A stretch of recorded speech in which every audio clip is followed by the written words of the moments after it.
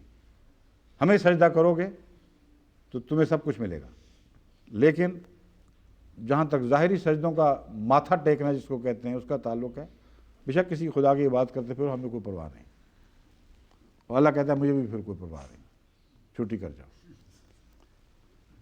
الذی یوسوس فی صدور الناس من الجنۃ والناس، یہ فتنے دو قسم کے ہیں، ایک ہے وہ استعماری فتنہ اور جنوں کا فتنہ، یعنی بڑی بڑی طاقتور قوموں کا فتنہ، اور ایک ہے ناس کا فتنہ جو اشتراکیت سے پھیلا ہے، وہاں سے اس نے وہ پیدا ہوا ہے۔ تو فرماتا ہے کہ دونوں قسم کے اسکالرز، دونوں قسم کے بڑے بڑے لوگ اور ان دونوں گروہوں سے تعلق رکھنے والے تمہارے اندر پھونکے ماریں گے اور تمہیں خدا سے توڑنے کی کوشش کریں گے اور وسوسے پیدا کرنے کی کوشش کریں گے۔ یہ جو مضمون ہے اس کو پیش نظر رکھتے ہوئے ہم دعا کی طرف متوجہ ہوں گے۔ کہاں ہے جی؟ وقت ہو گیا نا دعا کی طرف جانے کا؟ ہاں ہاں وہی کوئی باتیں اور بھی تو کرنی بیچ میں۔